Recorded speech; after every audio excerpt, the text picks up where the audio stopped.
नमस्कार माझ्या लाडक्या विद्यार्थी मित्र आणि मैत्रिणींनो, मी जगदीश वानखेडे, दीपस्तंभ संपूर्ण गणित विषयाचा लेखक आपल्या सर्वांचे सहर्ष स्वागत करतो. विद्यार्थी मित्र, आज आपण आजच्या लेक्चरमध्ये पाहणार आहोत दशांश अपूर्णांक. दशांश अपूर्णांकाचे पूर्ण क्वेश्चन सोडवण्यासाठी जे बेसिक माहिती लागते ती क्वेश्चनच्या माध्यमातून म्हणजे क्वेश्चनची प्रॅक्टिस होईल आणि सोबतच तुम्हाला बेसिक माहिती मला देता येईल अशा पद्धतीने आपण आजचं लेक्चर घेणार आहोत. तर चला विद्यार्थी मित्र, वेळ वाया न घालवता आपण क्वेश्चनवर येऊया. ठीक आहे, चला पहिला प्रश्न पहिला प्रश्न. आपण प्रश्न घेताना थोडंसं सिक्वेन्स लावलेला आहे. बेरीज, वजाबाकी, गुणाकार, भागाकार आणि मिक्स क्रिया वगैरे आणि इतरही काही प्रश्न जे की दशांशमध्ये विचारू शकतात. ओके, तर पहिला प्रश्न पाहत आहोत आपण बेरजेवर आधारित. आता ही जे बेरीज वर प्रश्न विचारलेला आहे यामध्ये 5 संख्या आहे. मग जिथं कुठं 2 पेक्षा जास्त संख्या असतील, ठीक आहे, 4, 5 वगैरे असे वगैरे, तर अशा वेळेस दशांश चिन्हाच्या खाली दशांश चिन्ह ठेवून आपल्याला बेरीज करणं सोपं जाते. ठीक आहे, मग याला मांडताना कसं मांडायचं पहा, ही बेरीज कशी करता येईल. पहिली संख्या आहे 400. आता 400 ही जर आपण संख्या जर चेक केली तर आपल्याला असं लक्षात येते का 400 या संख्येमध्ये दशांश चिन्ह नाही आहे. तर तुम्ही दशांश चिन्ह या 400च्या नंतर अशा पद्धतीने देऊ शकता. ठीक आहे, 400.0 याचा अर्थ 400 झालं. ठीक आहे, ओके. दुसरी संख्या आहे 0.04. तर हे मांडताना काय करायचं असते, दशांश चिन्हाच्या खाली दशांश चिन्ह बरोबर आले पाहिजे. ओके, तर दुसरी संख्या आपली 0.04. तर व्यवस्थित दशांश चिन्हाच्या खाली दशांश चिन्ह मांडायचं. तिसरी संख्या आहे 4. 4 लिहिताना यानंतर दशांश चिन्ह नाही आहे तर इथं दशांश चिन्ह देऊ शकतो आपण. चौथी संख्या आपली 0.004. तर आपण फॉलो करायचं दशांश चिन्ह 0.004 अशा पद्धतीने. आणि पाचवी संख्या आपली 0.4 अशा पद्धतीने. मग तर बेरीज करत असताना 2 पेक्षा जास्त वगैरे संख्या असेल तर तुम्ही अशा पद्धतीने मांडायला पाहिजे, दशांश चिन्हाच्या खाली दशांश चिन्ह. ठीक आहे, मग आता कॅल्क्युलेशन करताना ही संख्या मांडत असताना संख्या प्रॉपर लिहिणं आवश्यक आहे. ठीक आहे, म्हणजे त्यांची जागा इकडे तिकडे नाही झाली पाहिजे, म्हणजे बेरीज चुकून जाईल. पहा, आता ही बेरीज करत असताना 4ला बेरीज करण्यासाठी काहीच नाही आहे, याचा अर्थ 4 येणार. ठीक आहे, त्यानंतर इथे जर म्हटलं तर 4 अधिक 0 हे 4 होईल. परत 0.04 यांची बेरीज केली तर ही 4 होईल. परत दशांश चिन्हाच्या खाली दशांश चिन्ह ठेवून द्या. त्यानंतर इकडे जर आपण बेरीज करतो म्हटलं तर 0.0400 तर यांची बेरीज 4 होईल. परत इथं शून्याच्या ॲडिशनमध्ये काहीच नाही म्हणजे 0 होईल. आणि 4 सोबत ॲड करण्यासाठी काहीच नाही म्हणजे 4 येईल. याचा अर्थ याची जर आपण बेरीज केली तर याचा आन्सर येईल 404.444. तर या प्रश्नावरून तुम्हाला असं लक्षात आलं असेल का अशा पद्धतीने जर प्रश्न सोडवायचा म्हटलं तर आपल्याला दशांश चिन्हाच्या खाली दशांश चिन्ह हे लिहिणं आवश्यक आहे. ठीक आहे, आता या व्यतिरिक्त काही क्वेश्चन असे असतात का ज्यामध्ये हा आता मेन प्रश्न आहे का जो बेरजेवर सेपरेटली विचारला. काही प्रश्न असे असणार का मोठाले प्रश्न ज्यामधला सब पार्ट असणार का बेरीज वगैरे करायची असणार. मग तशा वेळेस बेरीज कशी करायची 2 संख्यांची वगैरे ते आपण पाहूया. थोडंसं बेसिक सांगतो तुम्हाला. ठीक आहे, तर हा प्रश्न अशा पद्धतीने सोडवायचा हे तुम्हाला लक्षात येईल. ओके, पहा त्यानंतर आता थोडंसं बेसिक सांगतो. ठीक आहे, पहा लक्षात घ्या बेसिक कसा. फॉर एक्झाम्पल एक संख्या आहे 1.2 आणि दुसरी संख्या प्लसमध्ये आहे 1.4. आता या 2 संख्यांचा जर विचार केला तर आपल्याला असं लक्षात येईल का दोघांमध्ये पॉईंट नंतर सारखे अंक आहे. जसं इथं पॉईंट नंतर 1 अंक आहे आणि दुसऱ्याही संख्येत पॉईंट नंतर 1 अंक आहे. तर याला म्हणत असतो आपण दशांश बॅलन्स आहे. दशांश नंतर सर्व संख्येत जर सारखे सारखे अंक असतील तर त्याला म्हणतो आपण दशांश बॅलन्स आहे. मग ज्यावेळेस दशांश बॅलन्स असतो अशा वेळेस दशांश चिन्ह नाही असं समजून त्यांची बेरीज करायची. मग दशांश चिन्ह नाही म्हटलं तर पहिली संख्या 12 होईल आणि दुसरी संख्या 14 होईल. या दोघांची बेरीज केली तर ती बेरीज होईल 26. ठीक आहे, मग आता आपल्या जे संख्या होत्या ज्यावेळेस दशांश बॅलन्स होता त्यावेळेस त्या संख्यांमध्ये पॉईंट नंतर 1 अंक होता, म्हणून जे काही फायनल आन्सर येईल त्या आन्सरमध्ये सुद्धा पॉईंट नंतर 1 अंक असला पाहिजे.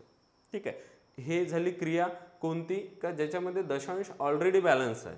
ठीक आहे, ऑलरेडी बॅलन्स असेल तर डायरेक्टली दशांश नाही असं समजून बेरीज करायची आणि बेरीज झाल्यानंतर बॅलन्स असताना पॉईंट नंतर जेवढे अंक होते तेवढेच आन्सरमध्ये पॉईंट नंतर अंक असले पाहिजे. जसं बॅलन्स असताना पॉईंट नंतर एक अंक होता तर आन्सरमध्ये पॉईंट नंतर एक अंक असला पाहिजे, हे लक्षात घ्या. ओके, हे झालं दशांश ऑलरेडी बॅलन्स असताना. काही काही प्रश्न असे असतील का ते सोडवत असताना दशांश हा बॅलन्स नसेल. फॉर एक्झाम्पल आता 0.035 असा आहे आणि पुढची संख्या आहे 0.5 अशा पद्धतीनं याची आपल्याला बेरीज करायची आहे. तर ह्या दोन्ही संख्या जर आपण चेक केल्या तर आपल्याला असं समजते की पहिल्या संख्येमध्ये पॉईंट नंतर 3 अंक आहे आणि दुसऱ्या संख्येत पॉईंट नंतर 1 अंक आहे.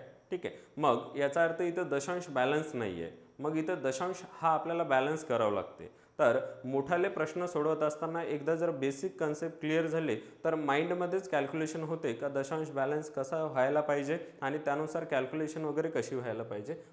तर दशांश बॅलन्स करण्याची पद्धत कशी असते एकदम बेसिकपासून सांगत आहोत. ठीक आहे, चला.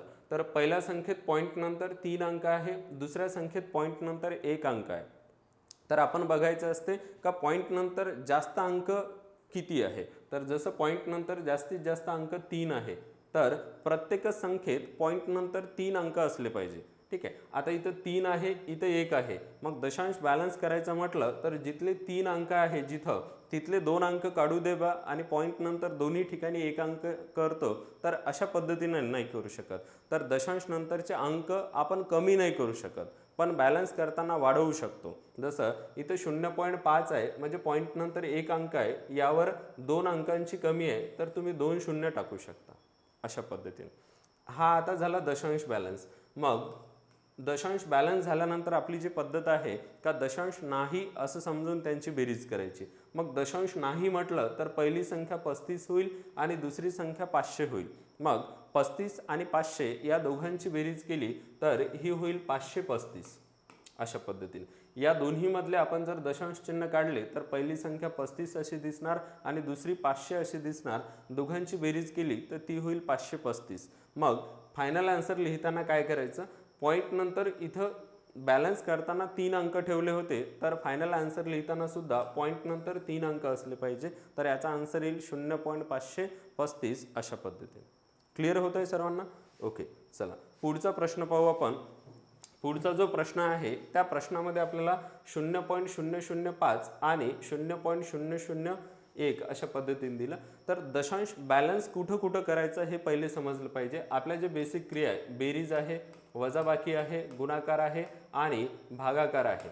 यामध्ये बेरीज, वजाबाकी आणि भागाकार या 3 ठिकाणी दशांश बॅलन्स करायचा असतो. गुणाकार करत असताना डायरेक्टली आपण गुणाकार करू शकतो, तिथं दशांश बॅलन्स करण्याची वगैरे आवश्यकता नाहीये. क्लिअर आहे? चला, तर हा प्रश्न आहे वजाबाकीचा. तर आपल्याला लक्षात आलं पाहिजे का दशांश बॅलन्स करून आपण इझिली याला सॉल्व्ह करू शकतो. आता बॅलन्स करायचं म्हणजे कसं करावं लागेल याला, पहिल्या संख्येत पॉईंट नंतर 3 अंक आहे, दुसऱ्या संख्येत पॉईंट नंतर 4 अंक आहे. तर आपण काय करत असतो, जेवढे जास्त असेल तेवढे प्रत्येक संख्येत अंक करतो. जसं इथं पॉईंट नंतर 4 अंक हे जास्त आहे याच्या कंपॅरिझनला, तर पहिल्याही संख्येत आपण पॉईंट नंतर 4 अंक अशी मांडणी करणार. जसं पहा 0.005 ही आपली ओरिजिनल संख्या आहे, यामध्ये पॉईंट नंतर 3 अंक आहे. तर यामध्ये एका अंकाची कमी आहे, 1 शून्य टाकून द्या आणि मायनसमध्ये 0.3 वेळा 0.1 असं. ठीक आहे, हा आता दशांश बॅलन्स झाला. ज्यावेळेस दशांश बॅलन्स होतो त्यावेळेस दशांश नाही असं समजून सिम्पली वजाबाकी करा. मग यातलं जर आपण दशांश चिन्ह काढलं तर ही संख्या 50 होईल आणि दुसरी संख्या 1 होईल. मग 50 मधून जर आपण 1 मायनस केला तर ते होईल 49. आणि लिहिताना दशांश बॅलन्स ज्यावेळेस आपण केला होता त्यावेळेस पॉईंट नंतर 4 अंक होते, म्हणून फायनल आन्सर लिहिताना सुद्धा पॉईंट नंतर 4 अंक असायला पाहिजे. मग इथं 2 अंक आहे, 2 अंकांची कमी आहे तर 2 शून्य टाका आणि पॉईंट द्या आणि इथं 0. ठीक आहे, तर याचा आन्सर येईल 0.0049. ठीक आहे, तर दशांश बॅलन्स करून जर तुम्ही बेरीज वजाबाकी केली तर तुम्हाला हे कंपॅरेटिव्हली सोपं जाईल. नाहीतर हाच प्रश्न तुम्ही जर दशांश बॅलन्स नाही करून म्हणजे न करता जर सोडवतो म्हटलं असतं तर तुम्हाला हातचे देणं घेणं हे करण्याचं काम पडत होतं आणि तशामध्ये चुकण्याचे चान्सेस असतात. म्हणून बेरीज वजाबाकी करताना 2-2 संख्या असतील तर जनरली बॅलन्स करून सोडवणं कंपॅरेटिव्हली बेटर ठरते. ओके, चला ही झाली बेरीज वजाबाकी. आता गुणाकार पहा. तर आपण नियमामध्ये पाहिलं का गुणाकार करताना दशांश बॅलन्स करण्याची आवश्यकता नाही आहे. ठीक आहे, मग इथं बॅलन्स करण्याची आवश्यकता नाही, तर मग कॅल्क्युलेशन कसं करायचं, तर पहिली संख्या आणि दुसरी संख्या पहा, आपल्याकडे संख्या अशी आहे 0.004 आणि गुणाकारात 0.5. ओके, तर या संख्येमध्ये दशांश चिन्ह नाही असं समजून पहिले गुणाकार करायचा. जसं पहिल्या संख्येमध्ये दशांश चिन्ह नाही म्हटलं तर ही संख्या होईल 4 आणि दुसऱ्या संख्येतलं दशांश चिन्ह काढलं तर ही संख्या होईल 5.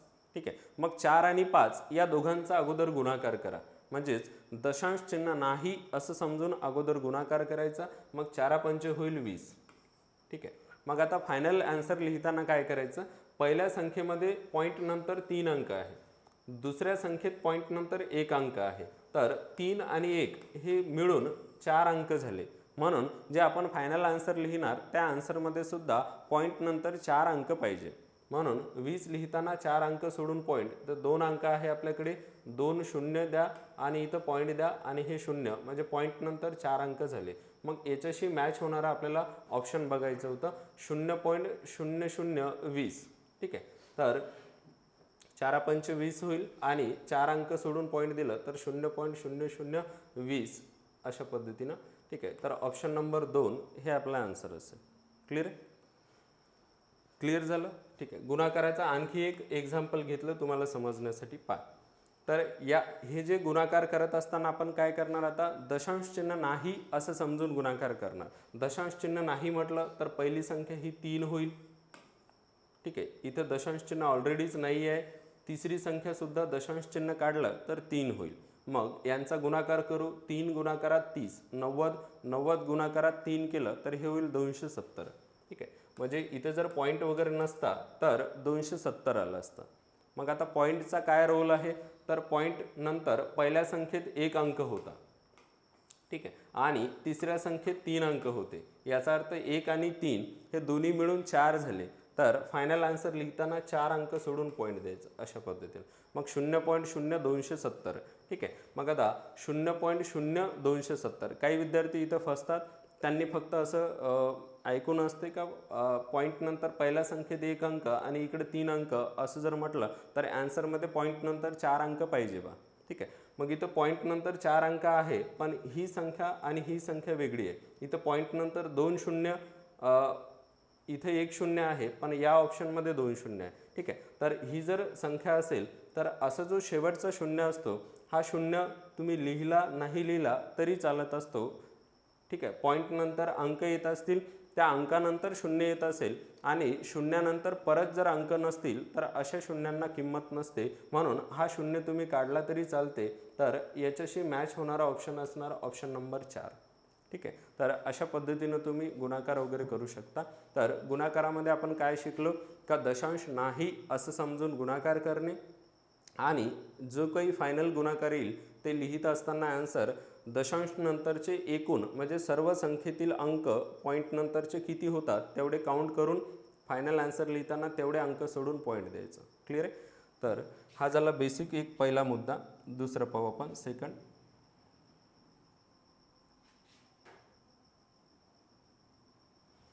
ठीक आहे, समोर जाऊया आपण. पहा, समोरचं भागाकाराचे आपण काही क्वेश्चन पाहतो. भागाकार करताना काय करायचं असते, पहिली स्टेप दशांश नाही असं समजून संख्या लिहून टाकायच्या. जसं पहिली संख्या 3.6 आहे, त्यातलं जर दशांश चिन्ह काढलं तर ती होईल 36. दुसऱ्या संख्येत दशांश नाही असं समजून ती संख्या लिहायची, ती संख्या होईल 48. तिसऱ्या संख्येतला पॉईंट जर काढला तर ते होईल 250. ठीक आहे, इथलं जर 12 मधला पॉईंट काढला, ठीक आहे, ते 12 होईल. त्यानंतर इकडला पॉईंट काढला तर 9 होणार आणि इकडं होईल 50. ठीक आहे, हे झालं दशांश मुक्त संख्या लिहिणं. ठीक आहे, मग आता नेक्स्ट स्टेप काय करायची असते, अंशामध्ये. ठीक आहे, हा अंश आहे, या अंशामध्ये बघितलं तर पॉईंट नंतर पहिल्या संख्येत 1 अंक, दुसऱ्या संख्येत 2 अंक, तिसऱ्या संख्येत 2 अंक, अशी जर टोटल काउंटिंग केली तर दशांश नंतर अंशामध्ये 5 अंक झाले. ठीक आहे, छेदामध्ये म्हटलं तर इथं 2 आहे, इथं 2 आणि इथं 2, तर असे एकूण 6 अंक झाले. मग याचं जर कंपॅरिझन केलं तर आपल्याला असं लक्षात येते, दोघांमध्ये फरक जर पाहिला तर वरची संख्या कंपॅरिझन केलं तर वर अंशामध्ये पॉईंट नंतर 1 अंक कमी आहे. मग भागाकाराचा नियम काय सांगते का जिथं जेवढे अंक कमी असेल तिथं तेवढे शून्य टाकायचे. तर अंशामध्ये एक अंक कमी आहे म्हणून अंशामध्ये एक शून्य टाकायचा. तो शून्य टाकताना काही विद्यार्थ्यांना प्रॉब्लेम असते जे बेसिकपासून शिकणारे आहे का शून्य कुठल्या संख्येवर टाकावं सर, पहिल्या संख्येत, दुसऱ्या संख्येत का तिसऱ्या संख्येत. तर शून्य टाकत असताना कुठल्याही संख्येत टाकला तरी काही फरक पडत नसतो. जनरली आपण जी शेवटची संख्या असते त्यामध्ये एक शून्य टाकत असतो. इथपर्यंत क्लिअर समजलं. पहिल्या स्टेपमध्ये काय केलं आपण, दशांश नाही असं समजून संख्या लिहिल्या. त्यानंतर काय केलं आपण, अंशामध्ये दशांश नंतर किती अंक आहे ते काउंट केले. परत छेदामध्ये दशांश नंतर किती अंक आहे ते काउंट केले. त्यानंतर काय पाहिलं आपण का अंशामध्ये छेदाच्या कंपॅरिझनला एक अंक कमी आहे अंशामध्ये. मग जिथे कमी असेल आणि जेवढ्यानं कमी असेल तेवढे शून्य तिथं टाकायचे. क्लिअर आहे. मग याचं कॅल्क्युलेशन आता दशांश जर आपण याच्यातून काढू शकलो, काढून टाकलं व्यवस्थित, तर हा भागाकार तुम्ही सर्वजण सोडू शकता. ठीक आहे. महत्त्वाचं असते का दशांश चिन्हाच्या बाहेर निघणं. मग याचं कॅल्क्युलेशन करताना 9 चौक 36 होईल, 12 चौक 48 होणार. ठीक आहे. आणि 50 आणि 2500 म्हटलं तर 50 5 250 आणि त्याच्यावर एक शून्य म्हणजे 50चा भाग जाईल. ठीक आहे. मग यांचं कॅल्क्युलेशन करतो म्हटलं तर 50 चौक 200 होईल आणि 200 गुणाकारात 4 म्हटलं तर हे होईल 800. ठीक आहे. तर याचा आन्सर येणार होतं ऑप्शन नंबर 4 जे की 800 असेल. ठीक आहे. चला सेम आपण समोरचा भागाकाराचा आणखी एक क्वेश्चन घेऊ, तुमचे कन्सेप्ट क्लिअर होऊन जाईल. ओके. पहिली स्टेप काय करणार आपण, दशांश नाही असं समजून संख्या लिहून टाकणार. पहिल्या संख्येतलं दशांश चिन्ह काढलं 36 होईल, दुसरी संख्या 7 होईल, तिसरी 8 होईल, खालची संख्या 6 होईल, त्याच्यानंतर 42 होईल, त्यानंतर 12 होईल. क्लिअर आहे. मग त्यानंतर आपण बघणार का अंशामध्ये एकूण किती आहे. जसं इथं 2 आहे, 1 आहे, 1 आहे म्हणजे अंशानंतर 4 झाले. छेदामध्ये 1 2 1 म्हणजे 4 झाले. ठीक आहे. मग दोन्हीकडे सारखे जर असेल तर शून्य वगैरे कुठेही टाकण्याची आवश्यकता नाही. याला म्हणतो आपण दशांश बॅलन्स आहे. अंशामध्ये पॉईंट नंतरचे अंक आणि छेदामध्ये पॉईंट नंतरचे अंक हे जर समान असतील तर याचा अर्थ शून्य टाकण्याची आवश्यकता नाही आहे. पण ज्यावेळेस वेगवेगळे असणार मग तशा वेळेस जिथं जेवढे अंक कमी असेल पॉईंट नंतर तिथं तेवढे शून्य टाकायचे. जसे की आपण पहिल्या प्रश्नामध्ये पाहिलं, अंशामध्ये एक अंक कमी होता तर एक शून्य तिथं आपण टाकले. ठीक आहे. मग आता हे कॅल्क्युलेशन तुम्ही करू शकता. 7 1 7, 7 6 42. मग हे 36 होईल, 6 6 36, या वरच्या 36 सोबत कॅन्सल होईल. मग याला जर समोर सोडवतो म्हटलं तर 8 आणि 12 राहिले तर 4 दोन्ही 8 आणि 4 त्रिक 12 असं होणार. ठीक आहे. आणि 2ला जर 3 भागलं तर 0.66 होते. ठीक आहे. तर मॅथमध्ये असे भरपूर प्रश्न आहे का ज्याच्यामध्ये 2ला 3 भागण्याचं ठीक आहे कंडिशन येतात. तर त्या बेसिक क्रिया हळूहळू तुम्हाला पाठच होऊन जातील. का 1ला 3 भागलं तर 0.33 येते आणि 2ला 3 भागलं तर 0.66 येते. ओके. तर हा जो प्रश्न आहे याचा आन्सर असणार ऑप्शन नंबर 2 0.66. क्लिअर झालं सर्वांना. ओके. चला समोर 7वा प्रश्न पाहू. आता हा प्रश्न पाहत असताना आपल्याला लक्षात येईल की इथं बेरीज आहे, गुणाकार आहे आणि वजाबाकी आहे. म्हणजे एकपेक्षा जास्त क्रिया आहे. मग जिथं एकपेक्षा जास्त क्रिया असेल तर अशा वेळेस काय करणार आपण, बॉडमॉसचा नियम लावणार. बॉडमॉस काय सांगते, ठीक आहे, ब्रॅकेट वगैरे सोडलं तर 4 क्रिया जे बेसिक आहे भागाकार, गुणाकार, बेरीज आणि वजाबाकी हा सिक्वेन्स लावा म्हणते. तर आपण चेक करणार याच्यामध्ये भागाकार आहे का नाही आहे. ठीक आहे. तर हे जे प्रश्न आपल्याला विचारलेला आहे याच्यामध्ये 3 क्रिया आहे. एक बेरीज आहे, एक गुणाकार आहे, वजाबाकी आहे. मग या तिघांपैकी ठीक आहे ह्या 3 क्रिया आहे, या तिघांपैकी गुणाकाराचा नंबर पहिले लागणार. तर अगोदर आपण गुणाकार करून घेणार. ठीक आहे. पहा सोडवताना कसं सोडवणार, पहिली संख्या जशाला तशी 0.2 प्लसमध्ये हा गुणाकार आपण करून घेणार. गुणाकाराचा आपण बेसिक शिकलो, पॉईंट नाही असं समजून पहिले गुणाकार करतो. पॉईंट नाही म्हटलं तर पहिली संख्या 2, दुसरी संख्या 2, तर 2 गुणाकारात 2 केलं तर ते होईल 4. आणि लिहिताना पॉईंट नंतरचे एकूण जेवढे अंक असेल तेवढे अंक सोडून पॉईंट देणार. मग पॉईंट नंतर पहिल्या संख्येत 1 अंक आहे, दुसऱ्या संख्येत 3 अंक आहे, हे टोटल झाले 4 अंक. मग गुणाकार जो आपला 4 येणार होता तो लिहिताना आपण 4 अंक सोडून पॉईंट देणार. म्हणजे इथं गुणाकार होईल 0.0004 अशा पद्धतीनं आणि मायनसमध्ये 0.02 हे आपण जशाला तसे लिहिणार. ठीक आहे. त्यानंतर आता आपल्या दोन क्रिया राहिल्या, एक बेरीज आहे, एक वजाबाकी आहे. तर आपण नियम शिकलो, दशांश बॅलन्स करताना बॅलन्स कुठं कुठं करायचं असते, बेरीज, वजाबाकी आणि भागाकार ह्या तीन क्रिया करत असताना दशांश बॅलन्स केलं तर आपल्याला कॅल्क्युलेशन सोपं जाते. म्हणून काय करा, तर आता इथं दशांश बॅलन्स करून घ्या, म्हणजे सोडवताना सोपं जाईल. पहिल्या संख्येत पॉईंट नंतर एक अंक आहे, दुसऱ्या संख्येत 4 अंक आहे, तिसऱ्या संख्येत 2 अंक आहे. ठीक आहे. मग जास्तीत जास्त म्हटलं तर पॉईंट नंतर 4 अंक आहे एका संख्येत. मग आपण अरेंजमेंट कशी करायची असते बॅलन्स करताना, प्रत्येक संख्येत पॉईंट नंतर 4 अंक आले पाहिजे. म्हणजे एखाद्या संख्येत जेवढे जास्त अंक असेल तेवढेच अंक प्रत्येक संख्येत आले पाहिजे. मग आता पहिल्या संख्येत बोलण्याकडे लक्षात घ्या, किती सोपं जाते असं केल्यानं. पहिल्या संख्येत पॉईंट नंतर एक अंक होता, इथं मला 4 अंक पाहिजे, मग 3 अंकांची कमी होती, 3 शून्य टाकून द्यायचे. प्लसमध्ये दुसरी संख्या ॲज इट इज, कारण त्याच्यावरूनच बाकीच्या संख्या लिहितो आपण, मायनसमध्ये तिसरी संख्या लिहिताना 0.02 असं आहे, म्हणजे पॉईंट नंतर 2 अंक होते, तर आपल्याला 4 अंक पाहिजे, तर 2 अंकांची कमी आहे, तर 2 शून्य टाकून द्या. क्लिअर आहे. याला म्हणतो आपण दशांश बॅलन्स केला आपण. मग दशांश बॅलन्स केल्यानंतर काय, एका स्टेप वाईज आपण करू शकतो. पहिली बेरीज. ठीक आहे. मग आता बेरीज आणि वजाबाकी करताना दशांश जर बॅलन्स झाला तर दशांश चिन्ह नाही असं समजून बेरीज आणि वजाबाकी करून घ्या. पहिल्या संख्येतला आपण जर दशांश चिन्ह काढलं तर पहिली संख्या होईल आपली 2000. दुसऱ्या संख्येतलं जर आपण दशांश चिन्ह काढलं तर ती संख्या 4 होईल. जर आपण बेरीज पहिले करतो म्हटलं तर 2000 आणि 4 या दोघांची बेरीज होईल 2004. लिहिताना 4 अंक सोडून पॉईंट. इथं बॅलन्स करताना पॉईंट नंतर 4 अंक होते, म्हणून बेरीज झाल्यावरही पॉईंट नंतर 4 अंक असेल. परत मायनसमध्ये 0.02 जशाला तसं. आता ही वजाबाकी करायची. वजाबाकी करताना बॅलन्स आहे तर पॉईंट नाही असं समजून वजाबाकी करा. पॉईंट नाही म्हटलं तर पहिली संख्या 2004 आणि दुसरी संख्या 200. मग 2004 मधून जर आपण 200 मायनस केलं तर शिल्लक राहते 1804. आणि हे लिहित असताना बॅलन्स होते त्यावेळेस पॉईंट नंतर 4 अंक होते, म्हणून फायनल आन्सर लिहिताना सुद्धा पॉईंट नंतर 4 अंक.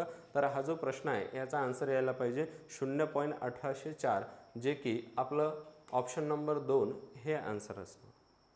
सर्वांना क्लिअर होत आहे कसं सांगतो मी, लक्षात येत आहे. ठीक आहे. तर बेरीज आणि वजाबाकी करताना दशांश बॅलन्स करून जर सॉल्व केलं तर आपलं आन्सर परफेक्ट येते आणि वेळही कमी लागतो. एकदा जर तुम्हाला अशी प्रॅक्टिस झाली तर तुम्ही खूप कमी वेळात, म्हणजे काही विद्यार्थी तर माइंडमध्येच कॅल्क्युलेशन करतात. ठीक आहे. पाहूनच आपल्याला समजते का अरे याचा आन्सर अशा पद्धतीने यायला पाहिजे बा. क्लिअर आहे. चला समोरचा प्रश्न.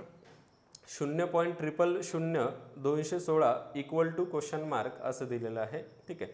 आणि या चारही ऑप्शन जर आपण चेक केले तर ऑप्शनमध्ये आपल्याला लक्षात येते का कुठल्याही ऑप्शनमध्ये पॉईंट वगैरे नाही आहे. ठीक आहे. याचा अर्थ पहिला मुद्दा काय असला पाहिजे आपल्याला, का याला पॉईंटच्या बाहेर काढायचं. ठीक आहे. दशांश काढून टाकायचा. मग यातला दशांश काढून टाकायचं म्हटलं तर हा पॉईंट यातला काढून टाकणं म्हणजे इकडे पाठवणं. म्हणजे किती घरानं समोर, पॉईंट नंतर 6 अंक होते, 6 घरानं समोर पाठवणं. ठीक आहे. मग पॉईंट आपण जितक्या घरानं समोर पाठवणार तितका ही जर संख्या दशांश मुक्त लिहायची म्हटलं तर ती होईल 216. आणि गुणाकारात 6 अंकांना पॉईंट समोर पाठवत आहोत तर 10चा घात होईल -6. ठीक आहे. पॉईंट जितक्या अंकानं समोर पाठवणार अशा प्रश्नांमध्ये तितका 10चा घात -6 मायनसमध्ये जाणार. 6 अंकांना समोर म्हटलं तर 10चा घात -6 होईल. ठीक आहे. मग आता समोर आपल्याला लक्षात येते का 216च्या फॉर्मॅटमध्ये सुद्धा एकही ऑप्शन नाही आहे. मग आपल्याला लक्षात येईल का 6च्या घातामध्ये दिलेलं आहे, तर 216 याला आपण 6चा घन असं लिहू शकतो आणि गुणाकारात 10चा घात -6 असं. तर याला जर सॉल्व केलं तर आपण अशा पद्धतीने आन्सर काढू शकतो. तर चारही ऑप्शन जर चेक केले तर आपल्याला ऑप्शन लक्षात येते का 6चा घात 3 कुठं -3 आहे, कुठं 10चा घात -6 आहे. तर असा आन्सर आल्यानंतर सुद्धा गडबड न करता प्रॉपर चेक करून आन्सर गोल करायचं. ठीक आहे. काही जण विद्यार्थी गडबडीत क्वेश्चन सोडवतात, पण गोल करताना सुद्धा काही जणांचं चुकू शकते. तर प्रॉपर चेक करायचं. 6चा घात 3 हा जो आहे हा पॉझिटिव्हच पाहिजे. जसं पहिल्या 2 ऑप्शनमध्ये निगेटिव्ह आहे, 2 ऑप्शन कॅन्सल झाले. ठीक आहे. त्यानंतर तिसऱ्या आणि चौथ्यामध्ये 6चा घात 3 पॉझिटिव्ह आहे. परत गुणाकारात जो 10चा घात आहे हा -6 पाहिजे, तर चौथ्यामध्ये प्लसमध्ये 6 आहे, हे कॅन्सल होईल, याचा अर्थ आपला आन्सर राहणार ऑप्शन नंबर 3. ठीक आहे, तर हे प्रॉपर चेक करून आपण व्यवस्थित सोडवलं पाहिजे. ठीक आहे, तर आपलं जे बेसिक आहे दशांश अपूर्णांकाचं, त्यामध्ये बेरीज, वजाबाकी, गुणाकार, भागाकार आणि बॉडमासचा नियम लावून वगैरे कसं सोडवणे, त्यानंतर पॉईंट मागे पुढे सरकवताना काय होत असते, पॉईंट समोर जितक्या अंकानं पाठवणार तितका 10चा घात मायनसमध्ये, आणि तोच जर पॉईंट आपण मागे पाठवत असेल तर तितकाच 10चा घात प्लसमध्ये होतो, हे तुमच्या लक्षात आलं पाहिजे. क्लिअर आहे, तर बेसिकमध्ये एवढं महत्त्वाचं आहे, एवढं व्यवस्थित. ठीक आहे, जर तुम्ही शिकून घेतलं तर तुम्ही क्वेश्चन सोडवू शकता. तर आपलं जे बुक आहे त्या बुकमध्ये जवळपास दशांश अपूर्णांकाची बेरीज, वजाबाकी, गुणाकार, भागाकार याच्यावर मी 25पेक्षा जास्त प्रश्न टाकलेले आहे. तर हे 7-8 प्रश्न मी तुम्हाला सोडून दिले, याच्याशी रिलेटेड तुम्ही प्रॅक्टिस करून बघा. चला, तर आपण दुसऱ्या प्रकाराला स्टार्ट करूया.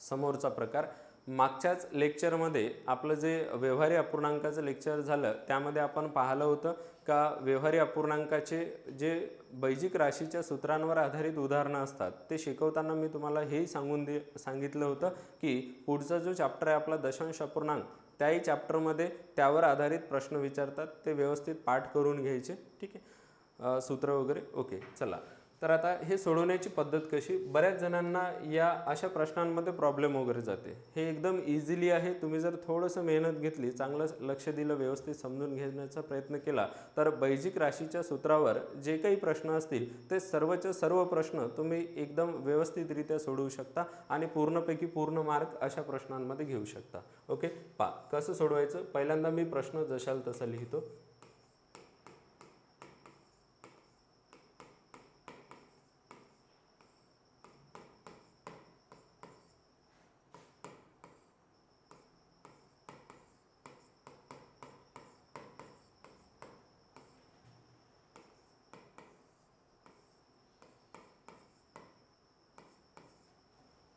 ठीक आहे, प्रश्न आपण जशाल तसं लिहिलं, लक्षात घ्या.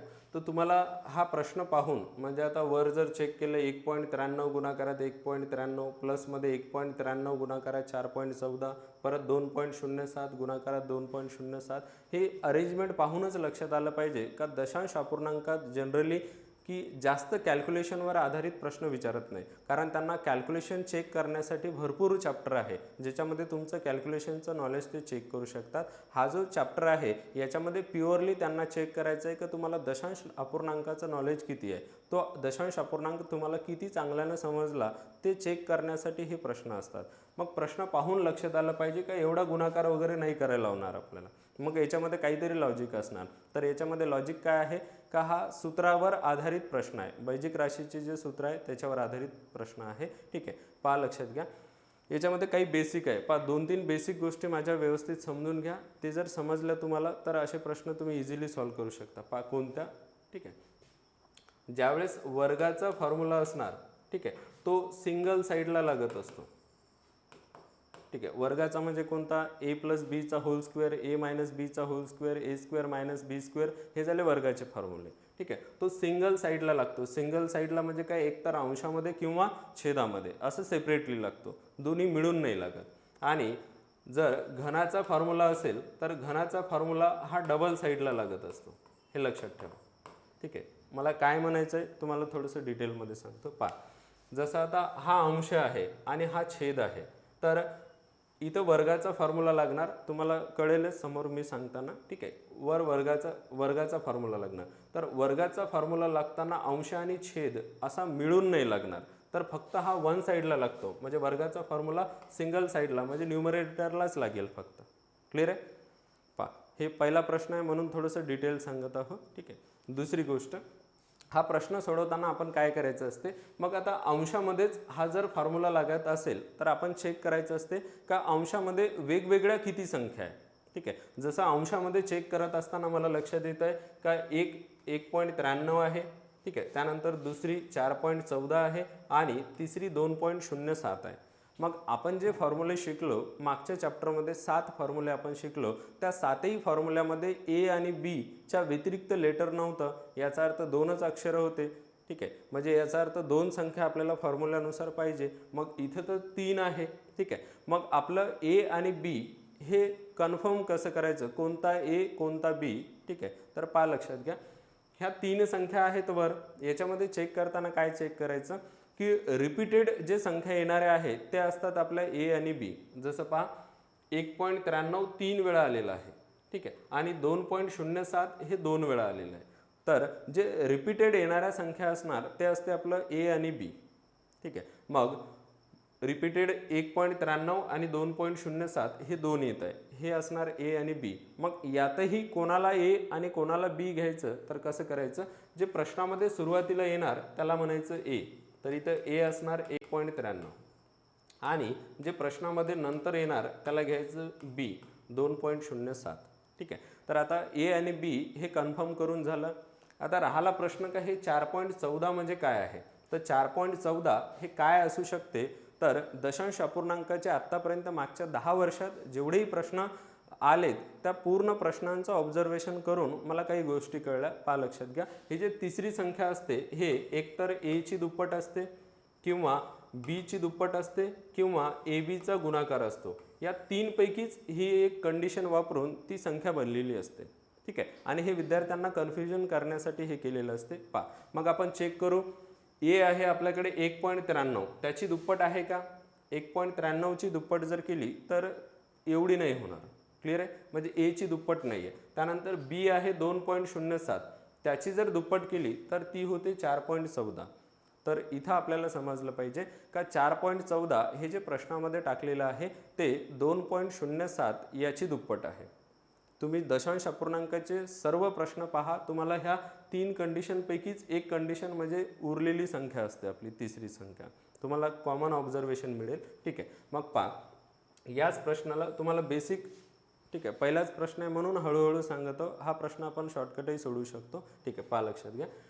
तर आता काय करणार आपण, एकदा संख्या जशाल तशी लिहितो मी. 1.93 गुणाकारात 1.93 प्लसमध्ये इथं 1.93 गुणाकारात 4.14 जे आहे त्याला आपण 2 गुणाकारात 2.07 असंही लिहू शकतो. ठीक आहे, आणि प्लसमध्ये इथं 2.07 गुणाकारात 2.07 छेदामध्ये 3.86 प्लसमध्ये 4.14. ठीक आहे, मग पहा आता नियम लागते कोणता. इथं 1.93 म्हणजे जर ए असेल तर हे ए गुणाकारात ए केलं तर हे होते ए स्क्वेअर. ए गुणाकारात ए केलं तर हे होते ए स्क्वेअर. त्यानंतर 1.93 म्हणजे ए आणि 2.07 म्हणजे बी असं जर म्हटलं तर हे होते 2ab. परत 2.07 म्हणजे जर बी म्हटलं तर बी गुणाकारात बी केलं तर हे होते बीचा वर्ग. ठीक आहे, तर अंशामध्ये आपल्याला लक्षात येईल का a square plus twice a b plus b square हा फॉर्म्युला लागेल. ठीक आहे, मग a square plus twice a b plus b square हा फॉर्म्युला कशाचा आहे, तर हा फॉर्म्युला आहे ए प्लस बीचा होल स्क्वेअर. मग जिथं a square plus twice a b plus b square असेल त्याला आपण ए प्लस बीचा वर्ग अशा पद्धतीने लिहू शकतो. मग ए प्लस बीचा वर्ग लिहायचं म्हटलं तर कसं लिहिणार आपण, 1.93 प्लसमध्ये 2.07 हे झालं ए प्लस बी आणि याचा लिहिणार वर्ग. ठीक आहे, असं असेल तर त्याला आपण अशा पद्धतीने लिहू शकतो. आपल्या सूत्रांमध्ये ते आहे. ठीक आहे, खाली याचं जर कॅल्क्युलेशन करून घेतो म्हटलं तरी चालते. पहा, बेरीज करायची आहे. बेरजेचा आपला 2 संख्या जर असतील तर नियम काय सांगतो का, बॅलन्स करून सोडवा. इथं जर चेक केलं तर आपल्याला समजते का ऑलरेडी बॅलन्स आहे. म्हणजे पहिल्याही संख्येत पॉईंट नंतर 2 अंक आहे, दुसऱ्याही संख्येत पॉईंट नंतर 2 अंक आहे. ठीक आहे, मग बॅलन्स असताना काय करायचं का पॉईंट नाही असं समजून बेरीज करायची. पॉईंट नाही म्हटलं तर पहिली संख्या 386 आणि दुसरी संख्या 414. मग या दोघांची बेरीज जर केली तर ही बेरीज होणार आपली 800. ठीक आहे, मग नियम काय सांगते का बेरीज करताना म्हणजे बेरीज करताना काय करा, बॅलन्स ज्यावेळेस आपल्या संख्या होत्या त्यावेळेस पॉईंट नंतर जेवढे अंक होते तेवढे अंक सोडून पॉईंट द्या. मग बॅलन्स ज्यावेळेस होत्या त्यावेळेस पॉईंट नंतर 2 अंक होते म्हणून फायनल आन्सरमध्ये पॉईंट नंतर 2 अंक असले पाहिजे. तर हे होईल 8.00. तर 8.00 ला आपण 8 असं सुद्धा लिहू शकतो. क्लिअर आहे. पहा मग आता वर जर कॅल्क्युलेशन करतो म्हटलं तर 1.93 आणि 2.07 सेम बेरजेचा नियम लागतो पा जे बेसिकमध्ये शिकलो आपण. पहिल्या संख्येत पॉईंट नंतर 2 अंक आहे, दुसऱ्या संख्येत पॉईंट नंतर 2 अंक आहे. बॅलन्स आहे तर ज्यावेळेस बॅलन्स असते त्यावेळेस पॉईंट नाही असं समजून बेरीज करायची. मग 193 आणि 207 म्हटलं तर दोघांची बेरीज 400 होईल. लिहिताना 2 अंक सोडून पॉईंट दिला तर 4.00 होईल आणि 4.00 याचा अर्थ 4. या दोघांची बेरीज 4 होईल आणि 4चा वर्ग केला तर हा होतो 16 आणि याला भागणार आपण 8ने. मग 16ला 8ने जर भागलं तर हा भागाकार होतो 2. मग याचं जे फायनल आन्सर येणार याचा आन्सर यायला पाहिजे होतं 2. समजले सर्वांना व्यवस्थित? क्लिअर? चला.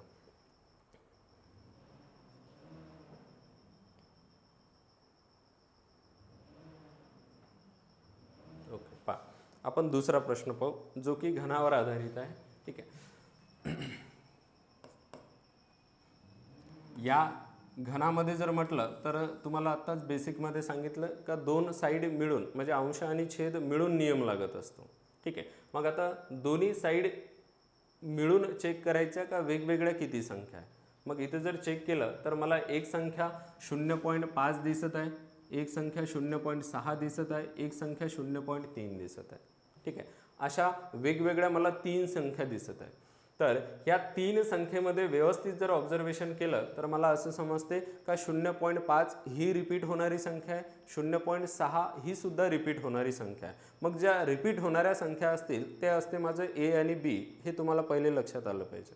ठीक आहे. लहान मुलांना कसं सांगतात त्या पद्धतीने सांगतो. ठीक आहे. तर असं जर प्रॉपर फॉलो केलं तर तुम्हाला प्रत्येक प्रश्न व्यवस्थित सोडवता येईल. ठीक आहे. पहा, तर रिपीट 0.5 आणि 0.6 हे 2 अंक होत आहे. मग यांना ए आणि बी घ्यायचं असते. तर यामध्ये प्रश्नामध्ये जे अगोदर येणार जसं 0.5 अगोदर आलं याला 0.5ला ए म्हणा आणि जे नंतर आलं त्याला बी म्हणा 0.6. आता राहिला प्रश्न का 0.3 म्हणजे काय आहे बा. तर 0.3 म्हणजे काय असते तुम्हाला आत्ताच सांगितलं. एकतर ए ची दुप्पट असते किंवा बी ची दुप्पट असते किंवा ए बीचा गुणाकार असतो. मग इथे जर तुम्ही चेक केलं तर आपलं ए आहे 0.5 आणि बी आहे 0.6.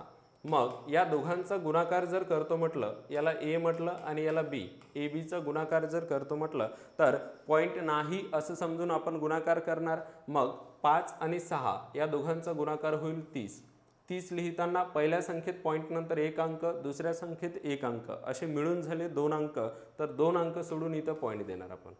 मग 0.30 असेल तर त्याला आपण 0.3 असं सुद्धा लिहू शकतो. यावरून आपल्याला लक्षात येईल का इथं जो 0.3 आहे तो 0.3 म्हणजेच त्या 2 संख्यांचा गुणाकार आहे म्हणजे ए बी आहे. ठीक आहे. मग याला लिहिताना असं लिहू शकतो तुम्ही एक स्टेप 0.5चा घन प्लसमध्ये 0.6चा घन खाली 0.5चा वर्ग मायनसमध्ये 0.3ला मी 0.5 आणि 0.6 या दोघांचा गुणाकार असं लिहितो. क्लिअर? प्लसमध्ये 0.6चा वर्ग. ठीक आहे. मग आता अंशामध्ये जर चेक केलं तर आपल्याला लक्षात येते का एक नियम लागत आहे तिथं. पहिल्या संख्येचा घन आहे आणि प्लसमध्ये दुसऱ्या संख्येचा घन आहे. ठीक आहे. मग पहिल्या संख्येचा घन आणि दुसऱ्या संख्येचा जर घन म्हटलं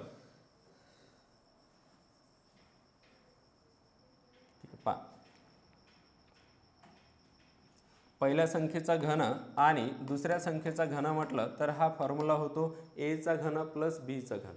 ठीक आहे. मग या फॉर्म्युल्यानुसार फर्स्ट ब्रॅकेट काय असते ए प्लस बी आणि सेकंड ब्रॅकेट असते ए स्क्वेअर मायनस ए बी आणि प्लसमध्ये असते बीचा वर्ग. ठीक आहे. हा फॉर्म्युला सांगतो आपल्याला. तर या प्रश्नामध्ये ए आहे आपलं 0.5 आणि बी आहे 0.6. ठीक आहे. मग याला लिहिताना तुम्ही असंही लिहू शकता जिथं जिथं काय करायचं, जिथं 0.5 दिसेल तिथं ए म्हणा त्याला आणि जिथं 0.6 दिसेल त्याला रिप्लेस करा बी न. मग 0.5 म्हणजे ए जर म्हटलं तर हा ए चा घन प्लसमध्ये 0.6 म्हणजे बी तर बी चा घन खाली 0.5 म्हणजे ए तर ए चा वर्ग मायनसमध्ये ए बी होईल आणि प्लसमध्ये 0.6चा वर्ग याचा अर्थ होईल बी चा वर्ग. अशा पद्धतीनं मग याचं जर समोर कॅल्क्युलेशन केलं तर तुम्हाला लक्षात येईल का इथं हा फॉर्म्युला लागेल. ठीक आहे. तर ए चा घन अधिक बी चा घन म्हटलं तर first bracket a plus b second bracket a square मायनसमध्ये, ठीक आहे, ए स्क्वेअर, त्यानंतर मायनसमध्ये ए बी आणि प्लसमध्ये असणार बी स्क्वेअर, आणि खाली आहे ए स्क्वेअर मायनसमध्ये ए बी आणि प्लसमध्ये आहे बी स्क्वेअर. ठीक आहे. मग अंशामध्ये आणि छेदामध्ये जर तुम्ही चेक केलं तर लक्षात येते का दोन ब्रॅकेट सारखे आहे आणि हे दोन ब्रॅकेट एकमेकांच्या भागाकारात आहे. मग हे दोन्ही ब्रॅकेट एकमेकांसोबत कॅन्सल होते. मग हे जर कॅन्सल झाले तर आपल्याकडे शिल्लक राहते ए आणि बी, आणि ते दोन बेरजेमध्ये आहे. मग त्यांच्या जर किमती टाकल्या तर ए ची किंमत 0.5 आणि बी ची किंमत 0.6. ठीक आहे. तर यांची बेरीज केली तर आपल्याला आता फायनल आन्सर मिळून जाईल. मग बेरीज करत असताना बॅलन्स लागते, दशांश. इथं ऑलरेडी दशांश बॅलन्स आहे म्हणून पॉईंट नाही असं समजून बेरीज करा. पहिली संख्या 5, दुसरी संख्या 6, दोघांची बेरीज होईल 11. ज्यावेळेस बॅलन्स होता त्यावेळेस पॉईंट नंतर एक अंक होता म्हणून आन्सरमध्ये सुद्धा पॉईंट नंतर एक अंक असेल तर याचा आन्सर होईल 1.1, जो की आपला ऑप्शन नंबर 3 आहे. ठीक आहे. तर अशा प्रश्नांमध्ये महत्त्वाचे कन्सेप्ट काय आहे का जे तिसरी संख्या असते त्याच्यामध्ये बरेच जण गोंधळतात. तर तिसरी संख्या म्हणजे लक्षात असू द्या तुमच्या, एकतर ते ए ची दुप्पट असते किंवा बी ची दुप्पट असते किंवा ए बीचा गुणाकार असते, हे लक्षात असू द्या. क्लिअर आहे.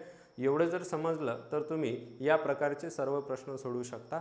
दशांश अपूर्णांकाचे जवळपास मी 8 ते 10 प्रश्न पुस्तकात दिलेले आहे. 2 तुम्हाला सोडून देतोय, बाकीचे तुम्ही प्रॅक्टिस करून पहा. क्लिअर आहे. चला पुढचा प्रकार पाहू आपण.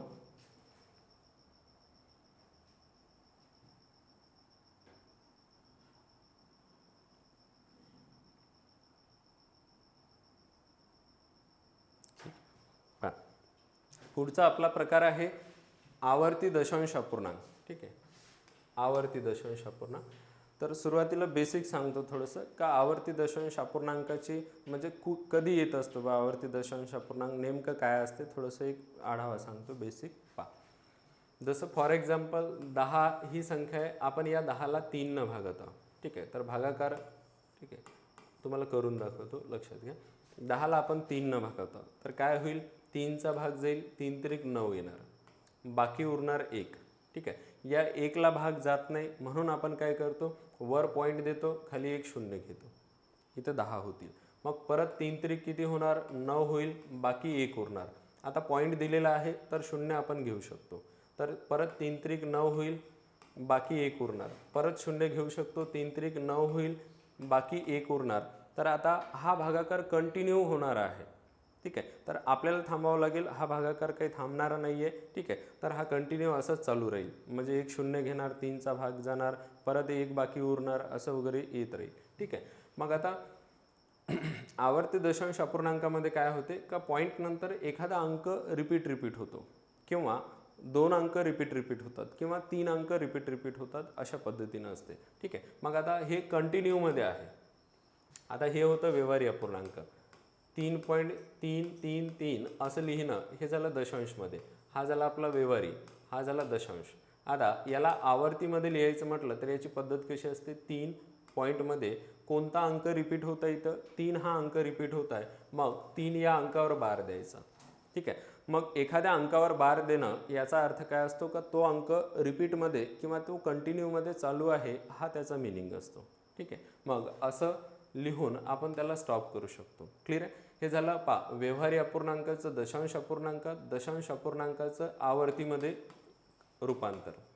ठीक आहे. मग आपल्याला जे प्रश्न विचारतात ते आवर्तीचं आपल्याला उलट, आवर्तीचं आपल्याला व्यवहारी अपूर्णांकामध्ये यावं लागते, कन्वर्ट करा. ते कसं यायचं ते सांगतो तुम्हाला थोडंसं, लक्षात घ्या. हा भागाकार जो आपण आत्ता सोडवला तेवढं मी इथे इरेज करतो, तुम्हाला समजावून सांगण्यासाठी जागा उरेल माझ्याकडे. ओके. मग याला 3.3 वर बार असा आहे, हा आवर्ती आहे. ठीक आहे. याला पहिल्या स्टेपमध्ये आपण पूर्णांक युक्त अपूर्णांक याच्यामध्ये कन्वर्ट करतो, पूर्णांक युक्त अपूर्णांक. पहिला पद्धत कशी असते. ठीक आहे.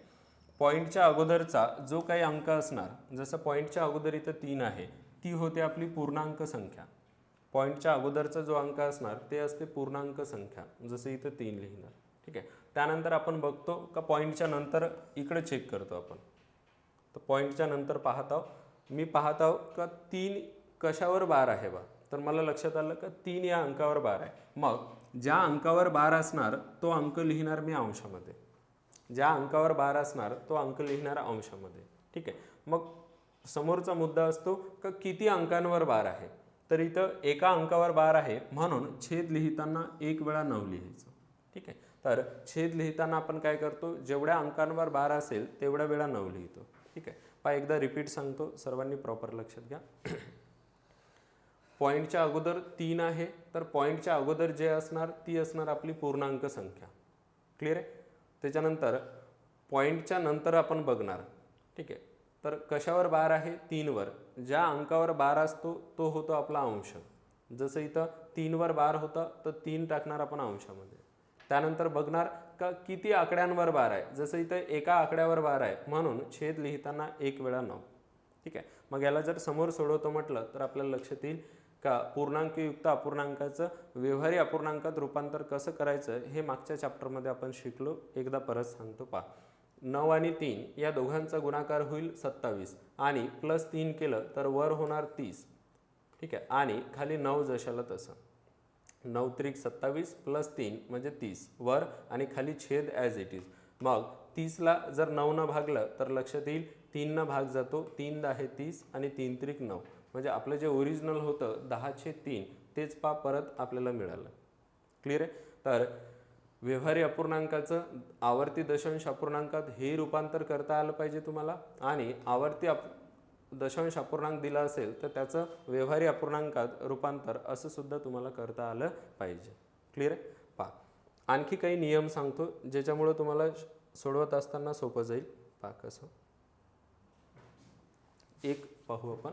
जसं 2ला 3 न भागायचं आहे. हा भागाकार आपल्याला करायचा आहे. पहा हा भागाकार कसं होईल रफमध्ये इकडं मी करून दाखवतो. 2 या संख्येला 3 न भागत आहोत आपण. मग आता लहान संख्येला मोठ्या संख्येनं ज्यावेळेस आपण भागतो त्यावेळेस सुरुवातीला शून्याचा भाग देणार.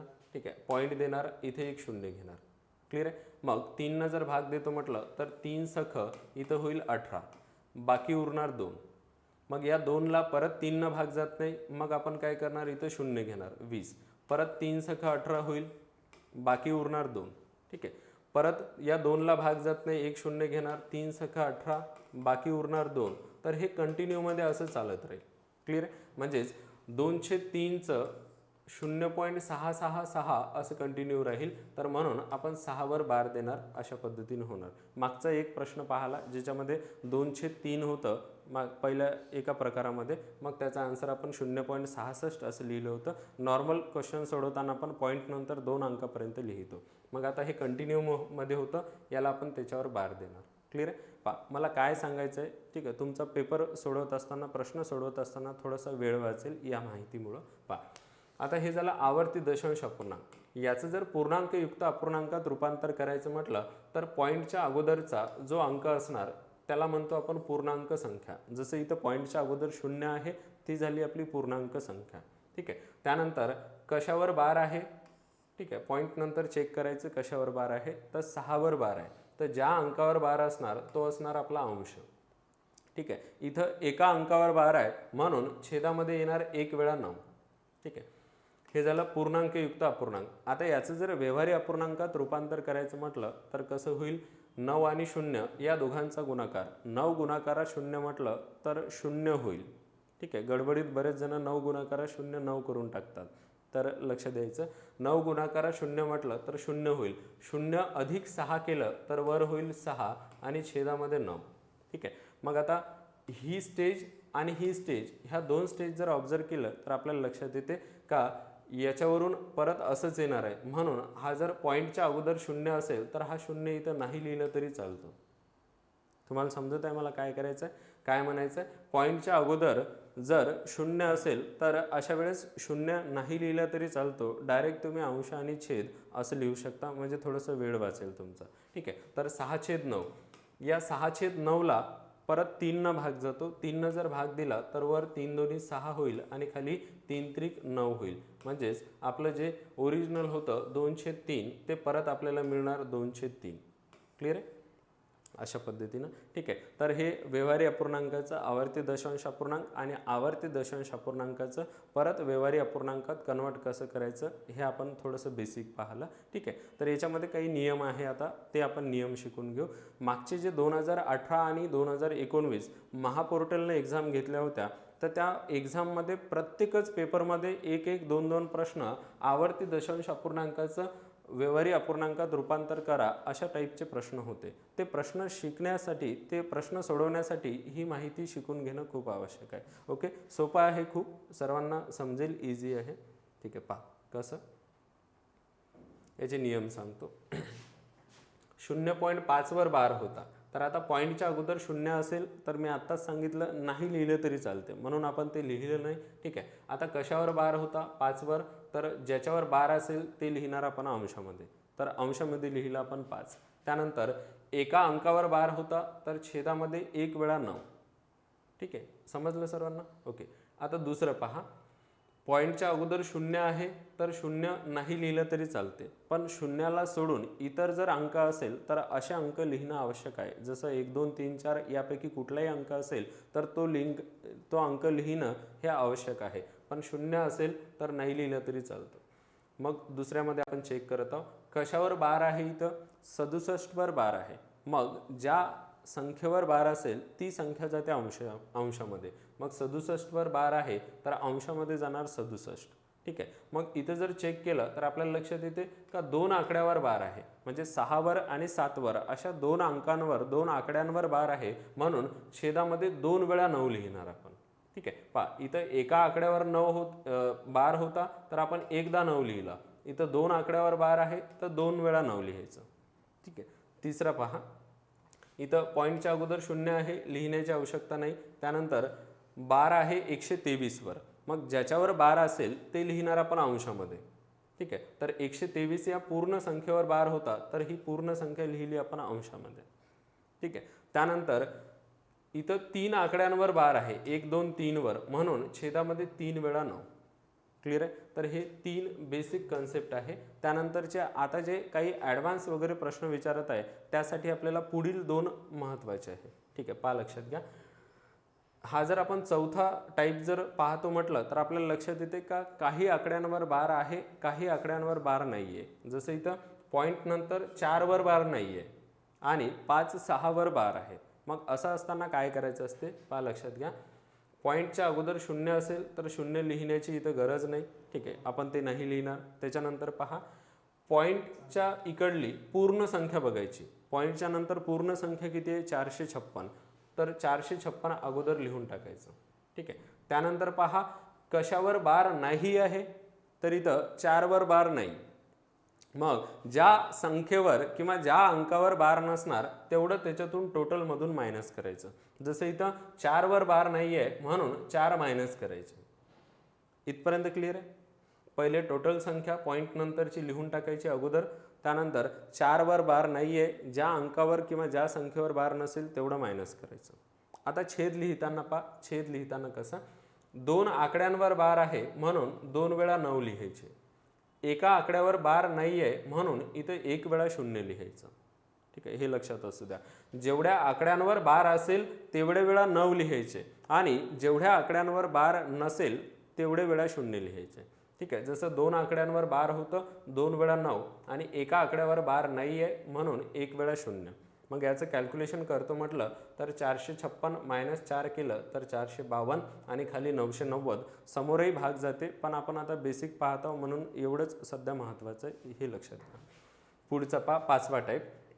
0.123 आहे आणि याच्यावर आपल्याला दिसत आहे यामध्ये का 3 वर बार आहे आणि 12 या संख्येवर बार नाही आहे, म्हणजे 1 आणि 2 वर बार नाही आहे. तर पॉईंटच्या अगोदर 0 आहे, तर 0 असेल तर आपण अगोदर वगैरे लिहित नाही, क्लिअर आहे. मग पॉईंटच्या नंतरची पूर्ण संख्या, तर पॉईंटच्या नंतर पूर्ण संख्या आहे 123, तर 123 लिहिणार आपण. त्यानंतर आपल्याला लक्षात येईल का 12 वर बार नाही आहे, मग ज्या संख्येवर बार नाही आहे तेवढी मायनस करायची, हे लक्षात असू द्या. मग इथं 12 मायनस करणार आपण, 12 वर बार नाही आहे म्हणून, ठीक आहे. छेद लिहिताना काय करतो आपण का जेवढ्या आकड्यांवर बार असेल तेवढे वेळा 9 आणि जेवढ्या आकड्यांवर बार नसेल तेवढ्या वेळा 0. जसं इथं 3 या एका अंकावर बार आहे तर 1 वेळा 9, परत 1 आणि 2 या 2 अंकांवर बार नाही आहे म्हणून इथे 2 वेळा 0. ठीक आहे, मग समोर जर कॅल्क्युलेशन केलं तर 123 मायनस 12 केलं तर हे होईल 111 आणि 900 छेदामध्ये जशाला तसं. सर्वांना समजलं व्यवस्थित? ठीक आहे, पहा एवढी माहिती जर तुम्हाला प्रॉपर कळली तर त्याच्याशी रिलेटेड प्रश्न आपण इझिली सॉल्व करू शकतो. पहा आता प्रश्न कसे सोडवायचे लक्षात घ्या. हे सर्व 2018, 19, 20 या 2-3 वर्षातले लेटेस्टमधले प्रश्न आहे. ठीक आहे, पहा अशा टाईपचे प्रश्न आता विचारत आहे. 0.111 असं वगैरे आहे, हे अपूर्णांकात रूपांतर करा असं आपल्याला म्हटलं. ठीक आहे, पहा अपूर्णांकात रूपांतर करा म्हटलं, कोणत्या अपूर्णांकात रूपांतर करा हे काय आपल्याला सांगितलं नाही. आपण शिकलो का अपूर्णांकाचे 3 प्रकार आहेत, व्यवहारी, दशांश आणि आवर्ती. ठीक आहे, यांनी म्हटलं अपूर्णांकात रूपांतर करा तर आपल्याला प्रेझेन्स ऑफ माइंड कसं वापरायचं का 4 ऑप्शन जर आपण चेक केले तर 4ही ऑप्शनमध्ये व्यवहारी अपूर्णांक आहे. याच्यावरून आयडिया क्लिअर झाली पाहिजे का यांचं म्हणणं आहे का हे व्यवहारी अपूर्णांकात कन्वर्ट करावं. क्लिअर आहे? मग कसं करायचं पहा लक्षात घ्या. 0.111 हे कंटिन्यू आहे तर याला लिहिताना तुम्ही असं लिहू शकता. याला लिहिताना 1 हे कंटिन्यू आहे तर 0.1 वर बार फर्स्ट स्टेप. ठीक आहे, जो अंक रिपीटमध्ये आहे, जो कंटिन्यूमध्ये आहे त्याच्यावर बार देऊन द्यायचा. या बारचाच अर्थ असतो का तो कंटिन्यूमध्ये आहे. क्लिअर आहे? मग याला आता जर पूर्णांकयुक्त अपूर्णांकात आता पॉईंटच्या अगोदर 0 आहे, मग 0 जर असेल तर लिहिण्याची आवश्यकता नाही. म्हणजे डायरेक्ट पूर्णांकयुक्त अपूर्णांक न लिहिता आपण डायरेक्ट व्यवहारी अपूर्णांकावर पोहोचतो. ठीक आहे, मग पॉईंटच्या अगोदर 0 असेल तर तो काही लिहिण्याची गरज नाही. मग त्याच्यानंतर बघणार आपण कशावर बार आहे. तर इथं 1 या आकड्यावर बार आहे, मग ज्या आकड्यावर बार असेल तो लिहिणार आपण वर. जसं 1 वर बार होता तर 1 लिहिणार अंशामध्ये. परत बघणार आपण किती अंकांवर बार आहे, तर जसं इथं एका अंकावर बार आहे म्हणून 1 वेळा 9 लिहिणार. ठीक आहे, मग याला जर कन्वर्ट केलं तर हे होते 1/9. मग बरेच विद्यार्थी या टाईपचे जेवढेही प्रश्न विचारले होते हे सेम लॉजिक प्रत्येक प्रश्नामध्ये वापरलं होतं. मग आता याला जर सॉल्व केलं तर याचा आन्सर 1/9 येत होतं. ठीक आहे, पण ऑप्शन जर चेक केले तर 1/9 हे कुठंच नव्हतं. ठीक आहे, ऑप्शन देताना आपण जे शिकलो होतो सममूल्य अपूर्णांक मागच्या चॅप्टरमध्ये बेसिकमध्ये दिलेलं आहे, तुम्ही एकदा आणखी पाहू शकता. सममूल्य अपूर्णांक म्हणजे काय का अपूर्णांक दिसायला वेगळा दिसतो पण त्यांची किंमत सारखी असते, त्याला म्हणतो आपण सममूल्य अपूर्णांक. मग 1/9 ही किंमत येणारा अपूर्णांक बघायचा. तर 1/9 याची जर डबल केली तर 1 गुणाकारात 2 2 होईल आणि 9 2 18 होईल. तर प्रत्येक वेळेस सेम कन्सेप्ट वापरला, दुप्पट दुप्पट करून ठेवले होते. तर 1/9 ला आपण 2/18 असं सुद्धा लिहू शकतो, कारण 2 आणि 18ला परत जर भाग दिला तर 2 1 आणि 2 9 18 असं होऊन जाईल. म्हणून याचा आन्सर होईल 2/18. तर आता 1/9 आणि 2/18 हे सममूल्य अपूर्णांक असते, या दोघांची किंमत सारखी असते. क्लिअर आहे? दुसरा प्रश्न पहा. 5.555 असा आहे, तर 5 हा अंक पॉईंट नंतर रिपीट होत आहे त्याच्यावर बार देणार. क्लिअर आहे? आता पॉईंटच्या अगोदर 5 आहे तर पॉईंटच्या अगोदर 0 सोडून कुठलाही अंक असेल तर तो अंक आपल्याला पूर्णांक संख्या म्हणून लिहावं लागते. तर पॉईंटच्या अगोदर 5 आहे तर 5 लिहिणार पूर्णांक संख्या. क्लिअर आहे? त्याच्यानंतर 5 वर बार आहे. ठीक आहे, ज्या अंकावर बार असेल तो लिहिणार आपण अंशामध्ये. ठीक आहे, एका अंकावर बार आहे म्हणून छेदामध्ये 1 वेळा 9. क्लिअर आहे सर्वांना? 5.5/9. मग याला जर समोर सोडवतो म्हटलं तर काय होत असते, 5 आणि 9 या दोघांचा गुणाकार, 5 9 45. वरची संख्या आपण त्याच्यात ॲड करतो, 45 + 5 किती होईल 50 आणि छेदामध्ये किती 9. मग 50/9 हे असं ऑप्शन नाही आहे, पण याची दुप्पट करून ठेवलेली आहे यांनी 100/18. हे कशासाठी, मुलं गडबडीत असतात पेपर सोडवताना, थोडंसं स्ट्रेसमध्ये वगैरे. ठीक आहे, मग त्यांनी असं सोडवलं 50/9 ऑप्शनमध्ये कुठंच नाही दिसत. मग विद्यार्थ्यांना असं वाटते का आपलं सोडवण्यात काहीतरी प्रॉब्लेम झाला असेल. मग काही विद्यार्थी परत प्रश्न चेक करतात, आणखी सोडून पाहतात वगैरे. ठीक आहे, तर लक्षात आलं पाहिजे का व्यवहारी अपूर्णांक दशांश अपूर्णांकामध्ये असं सुद्धा होऊ शकते. हे कोणाला समजेल, ज्यांनी मागचे काही प्रश्नपत्रिका सोडून पाहिल्या, काही मागचे पेपरचं ॲनालिसिस केलं, तेव्हा त्यांना लक्षात येईल का अरे असंही होऊ शकते बा. ठीक आहे, आणि हे महत्त्वाचं आहे. ठीक आहे, आपण जर 2022-23 मध्ये परीक्षा देत असेल तर 2021 पर्यंत जे काही प्रश्न आले तर मागच्या सर्व प्रश्नांचा आपला अभ्यास पाहिजे, मागची हिस्ट्री आपल्याला माहीत पाहिजे, त्याच्यावरून आपण समोरचे प्रश्न जे आहे त्याच्याशी रिलेटेड तेव्हा आपण व्यवस्थितरित्या सोडवू शकतो. क्लिअर आहे? चला पुढचे प्रश्न घेऊ आपण.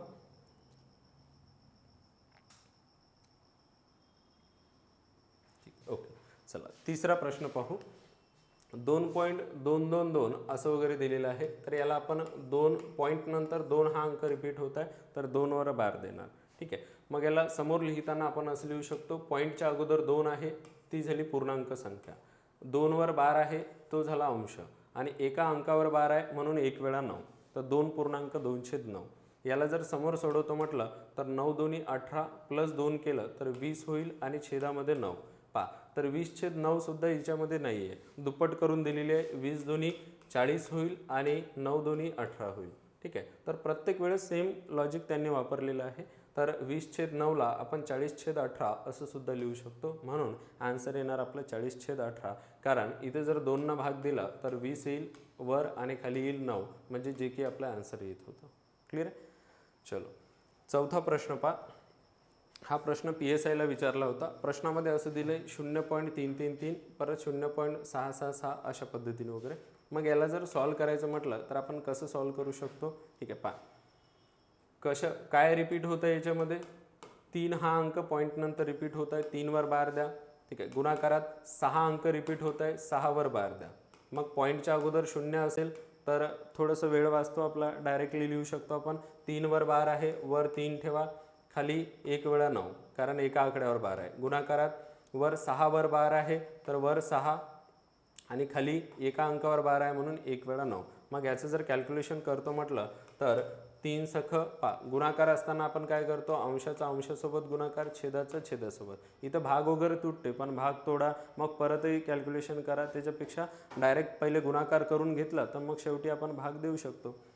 तर अंशाचा अंशासोबत गुणाकार, 3 सख 18 होईल आणि 9 9 81 होईल. मग आता 18 आणि 81 म्हटलं तर या दोन्ही संख्येला 9 भाग जातो. 9 जर भाग दिला तर 9 दोन्ही 18 आणि 9 9 81. मग याला जर व्यवस्थित सॉल्व केलं तर आपला आन्सर यायला पाहिजे 2/9, जे की ऑप्शन होतं आपलं 2 नंबर. ठीक आहे, तर अशा पद्धतीने आपण इझिली सॉल्व करू शकतो जर आपले बेसिक कन्सेप्ट क्लिअर असेल तर. ओके, पहा समोरचा प्रश्न. तुम्हाला जे शेवटचे 2 क्रिया सांगितल्या होत्या की काही अंकांवर बार असतो आणि काही अंकांवर बार नसतो, तर ते या प्रश्नामध्ये लागू होते. आता असे सुद्धा प्रश्न विचारणं सुरू झालेत, म्हणून आपल्याला अपडेट होणं महत्त्वाचं आहे. ठीक आहे, पहा लक्षात घ्या. जसं P/Q ची किंमत देताना इथं दिलं 0.2 आणि रिपीट होताना तुम्हाला प्रश्न पाहूनच क्लिअर झालं पाहिजे का अरे इथं 35 रिपीट होत आहे, 35 कंटिन्यूमध्ये आहे, म्हणून जे रिपीट होत असेल त्याच्यावर बार द्यायचा. हा होता आपला दशांश अपूर्णांक, आणि तुम्ही बार देऊन लिहिणं म्हणजे याचा अर्थ झाला त्याला तुम्ही आवर्ती दशांश अपूर्णांकात लिहित आहे. ठीक आहे, मग समोरची स्टेप याला लिहिताना कसं, पॉईंटच्या अगोदर 0 असेल, 0 लिहिण्याची गरज नाही. ठीक आहे, मग आपण काय करतो का पॉईंटच्या नंतरची जे पूर्ण संख्या आहे ती पूर्ण संख्या लिहिणार 235. मग समोर आपल्याला लक्षात येईल का 35 वर बार आहे पण 2 वर बार नाही. मग अशा स्टेजला काय करतो आपण, ज्या आकड्यावर बार नसेल तेवढं आपण मायनस करतो. ठीक आहे, मग 2 वर बार नाही आहे तर 2 मायनस करणार. ठीक आहे, छेद लिहिताना काय करतो आपण, 3 आणि 5 या 2 आकड्यांवर बार आहे म्हणून 2 वेळा 9. त्यानंतर एका आकड्यावर म्हणजे 2 वर बार नाही आहे म्हणून 1 वेळा 0.